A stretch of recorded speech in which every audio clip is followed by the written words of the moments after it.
नमस्कार दोस्तों, आपका हमारे YouTube चैनल धार्मिक कथाएं और कहानियाँ में स्वागत है। आज मैं आपको कार्तिक पूर्णिमा के दिन भगवान श्री सत्यनारायण की संपूर्ण व्रत कथा सुनाऊंगी। अगर आपको यह कथा अच्छी लगे तो आप वीडियो को लाइक, सब्सक्राइब और शेयर जरूर कीजिएगा। आइए सुनते हैं सत्यनारायण भगवान की व्रत कथा का प्रथम अध्याय। प्रेम से बोलो सत्यनारायण भगवान की जय। बहुत समय पहले की बात है। सर्वशास्त्र ज्ञाता श्री सूत जी ने हजारों की संख्या में ऋषि मुनिगण मिलने पहुँचे। वहाँ पहुंचकर सभी मुनियों ने सूत जी को नमन किया और पूछा, हे परमपिता, कलयुग के समय में ईश्वर की भक्ति के लिए मनुष्यों को क्या करना होगा?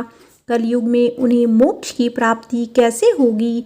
हे प्रभु, कृपया आप मुझे किसी ऐसे तप के बारे में बताइए जिसे करने से मन की मुराद पूरी होने के साथ ही पुण्य की प्राप्ति हो जाए। ऋषियों की बात सुनने के बाद सूत जी बोले, हे मुनिगण, आप सभी ने मनुष्यों के हित के बारे में एक अच्छा सवाल किया है। मैं आप सभी को एक ऐसे व्रत के बारे में बताऊंगा जिसके बारे में खुद लक्ष्मीपति ने नारद मुनि को बताया था। आप सभी इस व्रत को ध्यानपूर्वक सुने। एक बार नारद मुनि दूसरों के हित के अभिलाषा के लिए कई लोकों के भ्रमण पर निकले। इस भ्रमण के दौरान घूमते घूमते एक दिन वह मृत्युलोक यानी धरती पहुँचे, जहाँ नारद मुनि ने देखा कि सभी मनुष्य अपने कर्मों का फल भोग रहे हैं। इसके कारण सभी दुखी से पीड़ित हैं। यह देख उनके मन में एक सवाल आया कि ऐसा कौन सा उपाय निकाला जाए जिसका पालन करने से मनुष्यों के दुखों का अंत किया जा सके। अपने इस सवाल को लेकर नारद मुनि विष्णु लोक पहुँच गए। वहाँ उन्होंने भगवान नारायण की आराधना की। प्रार्थना करते हुए नारद मुनि बोले, हे प्रभु, आप तो सर्वशक्तिशाली हैं, आपका कोई अंत नहीं है। आप सभी भक्तों के कष्ट को दूर करते हैं। आपको मेरा प्रणाम है। नारद मुनि की यह बातें सुनकर भगवान विष्णु प्रकट हुए और कहा, हे नारद मुनि, आपके मन में ऐसा कौन सा सवाल है जिसके लिए आप यहाँ पधारे हैं? परमपिता विष्णु की बात सुनकर नारद मुनि बोले, प्रभु, मृत्युलोक में मनुष्य अपने कर्मों के दुख झेल रहे हैं। भगवान, आप अगर मुझ पर तनिक भी दया करते हैं तो कृपया करके मुझे बताइए कि मानव ऐसा कौन से काम करे जिससे उन्हें इस दुख से मुक्ति मिल सके। विष्णु भगवान ने जवाब में कहा, हे मुनि, मानव जाति की भलाई के लिए आपने एक अच्छा सवाल किया है। मैं आपको वह बात बताऊंगा जिसका पालन करने से मनुष्यों का मोह से नाता छूट सकता है। इतना कहने के बाद भगवान विष्णु ने व्रत के बारे में बताना शुरू किया। उन्होंने कहा, स्वर्ग और मृत्यु दोनों लोकों में एक ऐसा व्रत है जिसके करने से पुण्य की प्राप्ति हो सकती है। उस व्रत का नाम है श्री सत्यनारायण भगवान की पूजा।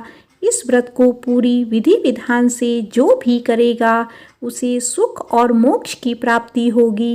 विष्णु भगवान से इस व्रत के बारे में सुनते ही नारद मुनि ने फिर पूछा, हे ईश्वर, इस व्रत को करने से कौन सा फल मिलेगा और इसे करने की विधि क्या है?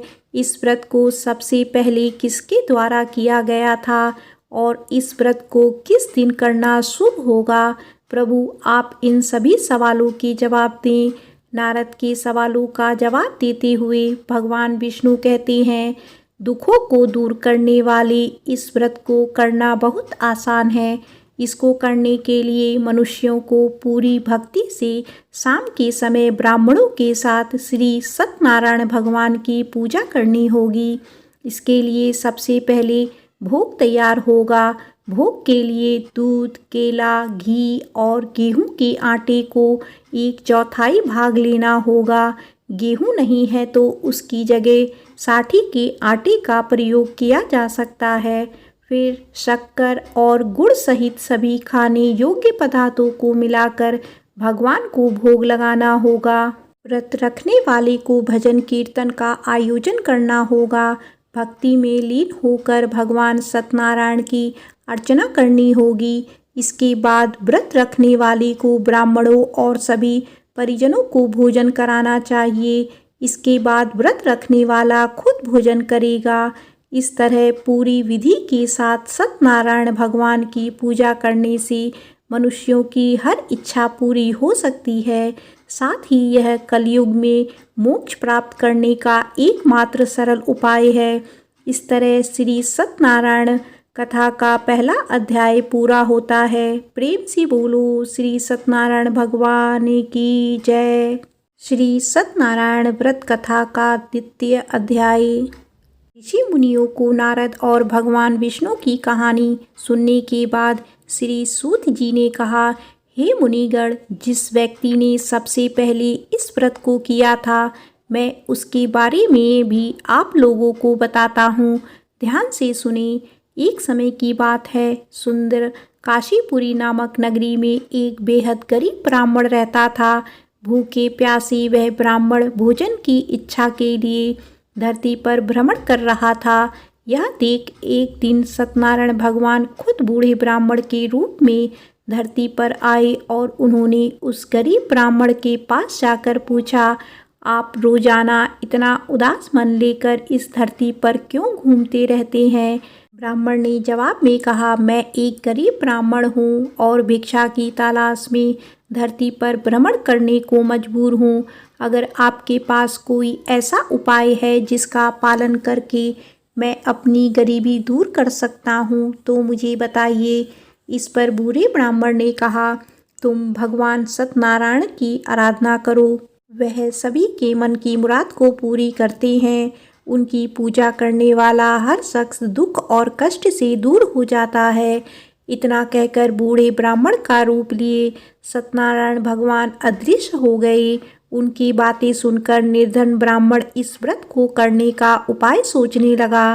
रात भर गरीब ब्राह्मण ने इसी के बारे में सोचा और पूरी रात जागने के बाद सत्यनारायण भगवान की पूजा करने के लिए भिक्षा मांगने निकल पड़ा। अन्य दिनों के मुकाबले उस दिन उस ब्राह्मण को काफ़ी ज़्यादा भिक्षा मिली। उस भिक्षा से और अपने परिजनों के सहयोग से किसी तरह ब्राह्मण ने सत्यनारायण भगवान की पूजा की। पूजा के बाद उस गरीब ब्राह्मण के सभी दुख दूर हो गए। धीरे धीरे वह कई संपत्तियों का मालिक हो गया। ब्राह्मण हर महीने नियमित रूप से इस पूजा को करने लगा। सूत जी ने कहा, इस तरह से जो कोई भी सच्ची श्रद्धा के साथ श्री सत्यनारायण भगवान की पूजा करेगा वह सभी प्रकार के दुखों और पापों से मुक्त पा सकेगा। इस पर ऋषिगण बोले, हे सर्वज्ञ ज्ञाता सूत जी, उस ब्राह्मण की बातों को सुनकर और किस किस ने श्री सत्यनारायण भगवान की पूजा की, आप इस बारे में भी हमें बताइए। फिर सूत जी ने आगे कहा, इस व्रत को जिन लोगों ने भी किया मैं उन सभी के बारे में आपको बताता हूँ। ध्यान से सुने। एक बार वह गरीब ब्राह्मण धन और संपत्ति की प्राप्ति के बाद अपने परिजनों के साथ इस व्रत को करने की तैयारी कर रहा था। तभी एक बूढ़ा व्यक्ति लकड़ी बेचते हुए वहाँ आया। उसने लकड़ियों को बाहर रखा और स्वयं ब्राह्मण के घर के अंदर चला गया। प्यास से तड़पता वह लकड़ी बेचने वाला जब घर के अंदर आया तो उसने देखा कि ब्राह्मण पूजा पर बैठा हुआ था। उसने ब्राह्मण को नमस्कार किया और पूछा, हे मुनिवर, आप यह कौन सा तप कर रहे हैं और इसे करने से क्या फल मिलता है? लकड़हारे के सवालों का उत्तर देते हुए ब्राह्मण ने कहा, यह व्रत श्री सत्यनारायण भगवान का है। इसी करने से मन की इच्छा पूरी होती है। इसी व्रत का पालन करके मुझे धन की प्राप्ति हुई है। ब्राह्मण से इस व्रत के बारे में सुनकर लकड़हारा बेहद खुश हुआ। उसने चरणामृत व प्रसाद ग्रहण किया और तुरंत अपने घर चला गया। घर पहुंचकर उसने निश्चय किया कि किसी भी हाल में वह श्री सत्यनारायण भगवान की पूजा करेगा। इसके लिए वह लकड़ी बेचने उस नगर जा पहुंचा जहां अधिक संख्या में अमीर लोग रहते थे। वहां उसे पहले के मुकाबले अधिक धन मिला। इसके बाद उस लकड़हारे के कमाई हुए धन से गेहूं का आटा, केला, घी, शक्कर, दूध सहित सत्यनारायण व्रत में लगने वाली सभी सामग्रियों को खरीदा। फिर उसने अपने परिजनों को भी आमंत्रित किया और पूरी विधि के साथ श्री सत्यनारायण भगवान का व्रत किया। इस व्रत को करने के बाद उस लकड़हारे को भी धन और संपत्ति की प्राप्ति हुई और आखिर में उसे वैकुंठ धाम की प्राप्ति हुई। इस प्रकार सत्यनारायण कथा का दूसरा अध्याय खत्म होता है। प्रेम से बोलो श्री सत्यनारायण भगवान की जय। श्री सत्यनारायण व्रत कथा का तृतीय अध्याय। जी आगे की कहानी सुनाते हुए कहते हैं कि सालों पहले उल्कामुख नामक एक राजा था। वह बुद्धिमान होने के साथ साथ सत्यवादी और शांत स्वभाव का व्यक्ति था।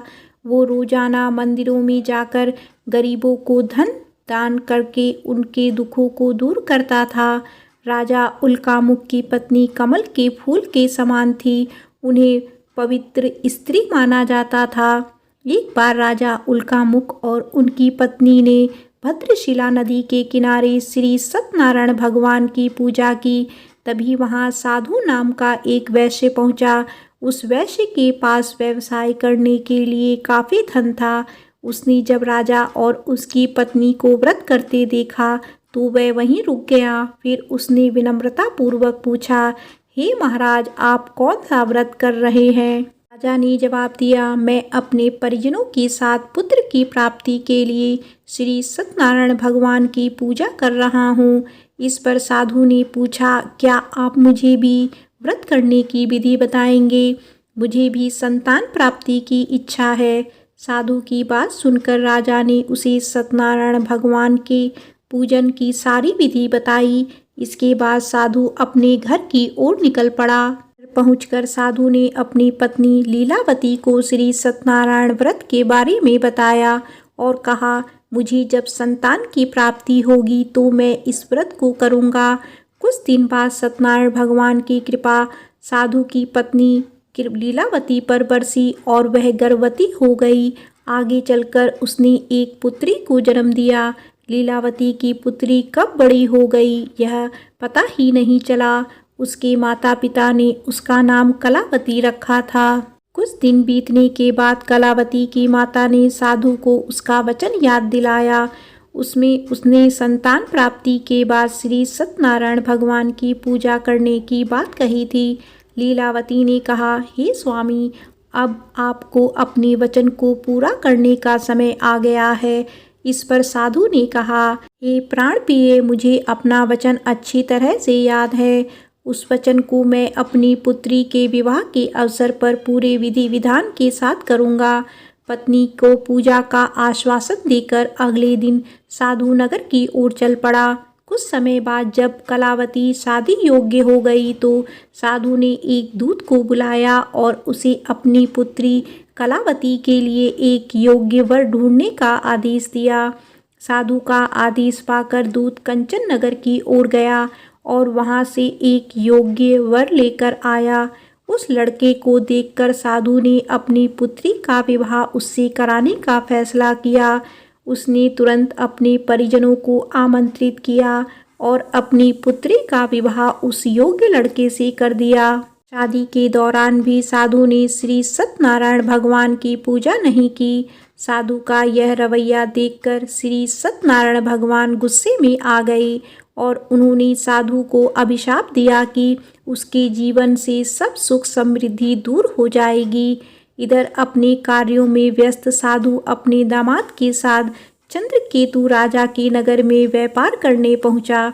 तभी एक दिन अचानक एक चोर चंद्रकेतु राजा का धन चुराकर भागते भागते उसी साधु की दुकान पर जा पहुंचा। यहाँ सिपाहियों को अपने पीछे आते देख चोर ने छुपाया हुआ धन साधु की दुकान में छुपा दिया। राजा के सिपाही जब वहां पहुंचे तो उन्हें राजा का धन साधु और उसके जमाई के पास दिखा। उन्होंने तुरंत दोनों को बंदी बनाया और उन्हें राजा के पास ले गए। सिपाहियों ने राजा से कहा, महाराज, हमने दोनों चोरों को सामान के साथ पकड़ लिया है। आप बस आदेश दें कि इन दोनों को क्या सजा देनी चाहिए। राजा ने सिपाहियों को आदेश दिया कि बिना देर किए दोनों को इसी वक्त कारावास में डाल दिया जाए, साथ ही उनके सारे धन को जब्त कर लिया जाए। दूसरी तरफ साधु की पत्नी भी दुखी थी। उसके घर में जो कुछ सामान था उसे चोर ले गए थे। एक दिन साधु की बेटी कलावती भूख प्यास से तड़पती हुई भोजन की तलाश में एक ब्राह्मण के घर पहुंची। वहां उसने श्री सत्यनारायण का व्रत होते हुए देखा। फिर उसने भी उस ब्राह्मण से सत्यनारायण भगवान की कथा सुनी। इसके बाद प्रसाद ग्रहण करके अपने घर चली गई। घर पहुंचते ही कलावती की माँ ने उससे पूछा, बेटी तुम अब तक कहाँ थी और तुम्हारे मन में क्या उथल पुथल हो रही है। इस पर कलावती ने अपनी माँ से कहा, हे माता, मैं अभी अभी एक ब्राह्मण के घर से आ रही हूँ। वहाँ मैंने श्री सत्यनारायण भगवान की कथा सुनी। अपनी पुत्री की बातों को सुनने के बाद लीलावती ने भी सत्यनारायण भगवान की पूजा की तैयारी शुरू कर दी। फिर उसने अपने परिजनों को बुलाया और पूरी विधि विधान के साथ सत्यनारायण भगवान की पूजा की। साथ ही लीलावती ने भगवान से अपने पापों के लिए माफ़ी मांगी और अपने पति और जमाई को रिहा करने की प्रार्थना भी की। लीलावती के इस कार्य से श्री सत्यनारायण भगवान प्रसन्न हुए। उन्होंने राजा चंद्रकेतु को सपने में दर्शन दिए और कहा, हे राजन, तुमने जिसे बंदी बनाकर रखा है उसे तुरंत रिहा कर दो और उसकी धन संपत्ति भी लौटा दो। अगर तुमने ऐसा नहीं किया तो तुम्हें भी मैं धन और संतान के सुख से वंचित कर दूंगा। अगली सुबह राजा ने दरबार में अपने सपने के बारे में बताया और सिपाहियों को दोनों कैदियों को सभा में लाने के लिए कहा। इसके बाद सिपाही साधु और उसके जमाई को लेकर दरबार पहुँचे, जहाँ दोनों ने राजा को प्रणाम किया। इसके बाद राजा ने उनसे कहा, हमें गलतफहमी हो गई थी, अब वो दूर हो गई है, इसीलिए हम आप लोगों को पूरे सम्मान और धन दौलत के साथ छोड़ रहे हैं। इतना कहकर सूत जी ने श्री सत्यनारायण कथा का 3रा अध्याय पूरा किया। प्रेम से बोलो श्री सत्यनारायण भगवान की जय। श्री सत्यनारायण व्रत कथा का 4th अध्याय। सर्वशास्त्र ज्ञाता सूत जी ऋषियों और मुनियों को आगे की कहानी सुनाते हुए कहते हैं, राजा की आज्ञा के बाद वो साधु अपने दामाद के साथ घर की तरफ निकल पड़ा। कुछ दूर जाने के बाद रास्ते में उसे एक व्यक्ति मिला जो डंडे के सहारे चल रहा था। वो व्यक्ति असल में खुद सत्यनारायण भगवान जी ही थे।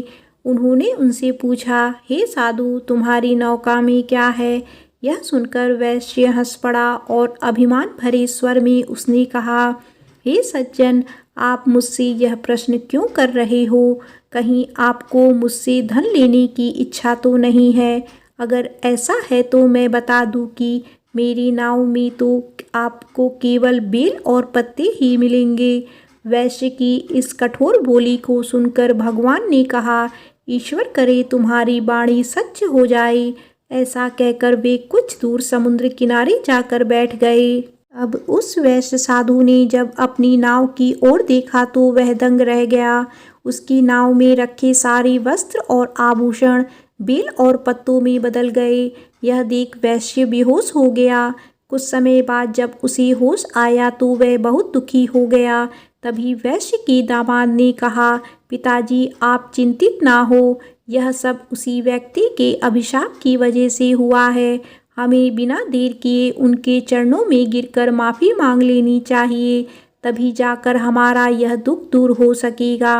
अपनी जमाई की बात मानकर वैश्य उस व्यक्ति के पास जा पहुंचा और विनम्र स्वर में बोला, मेरे अपराध के लिए मुझे क्षमा कर दो। इतना कहकर वैश्य जोर जोर से रोने लगा। इस पर सत्यनारायण भगवान ने कहा, हे साधु, तुम्हें जो भी दुख मिले हैं वो सभी मेरी ही आज्ञा से मिले हैं, क्योंकि तुमने अपने वचन के अनुसार एक भी बार मेरी पूजा नहीं की, जिससे मेरा अपमान हुआ है। इस पर वैश्य ने कहा, हे भगवान, आप तो सर्वशक्तिशाली हैं। आपके रूपों को कोई देवता भी नहीं पहचान पाते, तो भला मैं आपको कैसे पहचान पाता। अब मैं समझ गया हूँ और अपनी भूल को सुधारने के लिए मैं आपका व्रत जरूर करूँगा। आप कृपया करके मुझे माफ़ कर दें और मेरा धन मुझे लौटा दें। साधु की बात सुनकर भगवान सत्यनारायण खुश हुए और उसे आशीर्वाद देकर ओझल हो गए। इसके बाद वैश्य अपनी जमाई के साथ नाव की ओर लौटा। वहां पहुंचते ही उसने देखा कि उसकी नाव में पहले की तरह धन भरा हुआ था। इसके बाद उसी जगह पर वैश्य ने दामाद व अन्य साथियों के साथ मिलकर सत्यनारायण भगवान की पूजा की और फिर अपने घर की तरफ चल पड़ा। वैश्य जब अपनी जमाई के साथ नगर के पास पहुंचा तो उसने एक दूत के माध्यम से अपने और दामाद के वापस आने की सूचना पत्नी को भिजवाई। दूत ने उनके घर जाकर वैश्य की पत्नी लीलावती को नमस्कार करते हुए कहा, मालकिन साहब और दामाद दोनों नगर के पास पहुंच गए हैं। वैश्य की पत्नी लीलावती उस दूत की बात सुनकर काफ़ी प्रसन्न हो गई। उसने तुरंत सत्यनारायण भगवान का व्रत पूरा कर अपनी पुत्री कलावती से कहा, मैं तुम्हारे पिता के दर्शन के लिए जा रही हूँ। तुम भी अपना काम पूरा कर तुरंत दर्शन के लिए आ जाना।